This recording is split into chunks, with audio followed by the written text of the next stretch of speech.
ఉమ్మడి నెల్లూరు జిల్లా వెంకటగిరి మున్సిపాలిటీ కార్యాలయంలో ఆరోగ్యశ్రీ పొందని బాధితులకు సీఎం రిలీఫ్ ఫండ్ చెక్కులు పంపిణీ చేసిన అనంతరం ఎమ్మెల్యే కురుగుల రామకృష్ణ మీడియాతో మాట్లాడారు. వెంకటగిరి నియోజకవర్గంలో భూ కబ్జాలు, భూ అక్రమాలపై వస్తున్న విమర్శలపై స్పందించారు. భూ ఆక్రమణలు, కబ్జాలతో తనకు ఎలాంటి ప్రమేయం లేదని, గతంలో నకిలీ డాక్యుమెంట్లు సృష్టించిన కొందరు జిల్లా కలెక్టర్ కార్యాలయం చుట్టూ తిరుగుతున్నారని, తనను చూసి దాక్కుంటూ ఉన్నారని, ఆనాటి పాలకులు, మంత్రి నేదురుమల్లి రాజ్యలక్ష్మి పట్టణంలోని నడిబొడ్డున ఉన్న ప్రభుత్వ కళాశాల భూములను వేలం పాటలతో కొంతమంది కొనుగోలు చేశారని, ఆ భూములను, స్థలాలను నేటికి వారికి అప్పచెప్పలేదని ఎమ్మెల్యే రామకృష్ణ మండిపడ్డారు.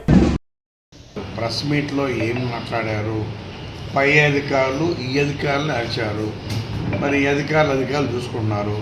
దీనిలో నాకు ఎలాంటి ప్రమేయం లేదు. ఇన్ని సంవత్సరాలు నేను ఎమ్మెల్యేగా ఉన్నా ఎక్కడా కూడా ఎవరు జోలికి వెళ్ళాలా. నాకు సంబంధం లేని విషయం ఇది. కాబట్టి క్లారిటీగా చెప్తున్నాను. మీరే విన్నారు.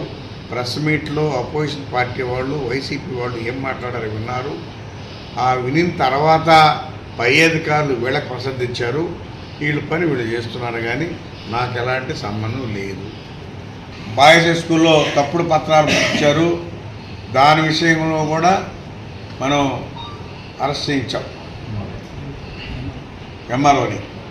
కాబట్టి అలాంటి ఆక్రమణలు ఉంటే మాత్రం అధికారులు అందరూ చూసుకుంటారు. ఆక్రమణ జరగలేదని చెప్తున్నాం. మనం కూడా మనమే ప్రోత్సహించడం లేదు. మనకు ఎలాంటి సంబంధం లేదు. కాబట్టి ఇంకా కూడా ఉన్నాయి. ఎందుకంటే కొన్ని డాక్యుమెంట్లు గతంలో చేసినట్టు కూడా తయారు చేసి ఇప్పుడు అధికారుల చుట్టూ తిరుగుతూ ఉన్నారు. నేను నిన్న కూడా చూశాను.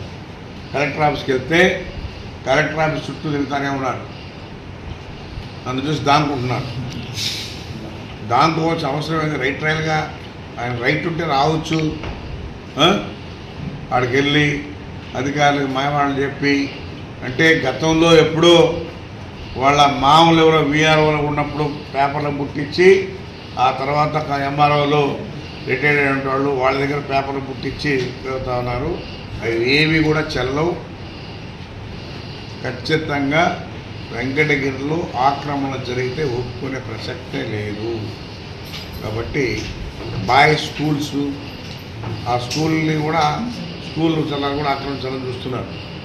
కాబట్టి క్లారిటీగా ఉన్నాం. గతంలో కూడా మీరు చూశారు. మంత్రి రాజలక్ష్మి టైంలో ఇదే గ్రౌండ్ని ఆక్షన్ పెట్టారు. ఎవరు వెంకటగిరి ప్రజలు అడిగారు ఆక్షన్ పెట్టమని? ఎవరికైనా డబ్బులు కావాల్సి వచ్చిందా? ఎందుకు పెట్టాల్సి వచ్చింది? టౌన్లో అది ఒక ఆర్ట్ గుండెకాయలాగా, అలాంటి దాన్ని ఆక్షన్ పెట్టి చేస్తే అప్పుడు నేను కొత్తగా ఎమ్మెల్యేగా ఫస్ట్ టైం వచ్చి ఆపి, ఇప్పటికి కూడా 16 మంది దానిలో ఆక్షన్ పాడినారు. వాళ్ళకు కూడా ఇంతవరకు డిసైడ్ చేయలే. ఎందుకంటే వాళ్ళ మధ్యలో పాడున్నారు. అవి ఇచ్చేదానికి కుదరదని చెప్పి పెట్టాం. దాన్ని కూడా ఒకరోజు అధికారులను కూర్చోబెట్టుకొని ఆ పాడిన వరకు ఎక్కడ ఇవ్వాలనేది కూడా చూసి వాళ్ళకి డిసైడ్ చేస్తాం. అంటే వెంకటగిరిలో అంతలా సైటు పోతే రాదు. అసలు ఎవరికి కావాల్సి వచ్చిన డబ్బులు అంటే భాగాలు పంచుకున్నారు.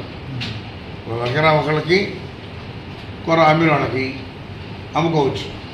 ఆప్షన్లో ఒక ఎకరా ఇచ్చేయాలి. నాకు నా ఎకరా నాది, కొరవ మీరు అమ్ముకోండి. అలాంటివి జరగవు. నా టైంలో ప్రశాంతంగా ప్రజలు ఉన్నారు, నన్ను నమ్మారు. ఆ నమ్మకాన్ని బొమ్ము చేయకుండా పనిచేస్తానని చెప్పి తెలియజేస్తాను. Pernati naturals, central avenue, first cross road, Magunta layout, Nellore. అధునాతన వ్యవసాయ పద్ధతులతో, సేంద్రియ ఎరువుల మన్నికతో ఆర్గానిక్ ఫుడ్ ప్రొడక్ట్స్ ను తయారు చేసి మీకు అందిస్తున్న మీ ఆరోగ్యాభిలాషి పేర్నాటి న్యాచురల్స్. అన్ని రకాలైన వెజిటబుల్స్, సీజనల్ ఫ్రూట్స్, పాల ఉత్పత్తులు, సింగిల్ పాలిష్ రైస్, స్వచ్ఛమైన తేనె, పప్పు దినుసులు, గానుగ నూనెలు, మిర్చి, పసుపు, పికిల్స్, న్యాచురల్ పౌడర్స్, స్వచ్ఛమైన సువాసనలతో హై న్యూట్రిషనల్ వాల్యూస్ తో మీకందించటం మా ప్రత్యేకత. పేర్నాటి న్యాచురల్స్ కు విచ్చేయండి. ఆనందోత్సాహాలతో మీ ఆరోగ్యాన్ని పదిలపరచుకోండి.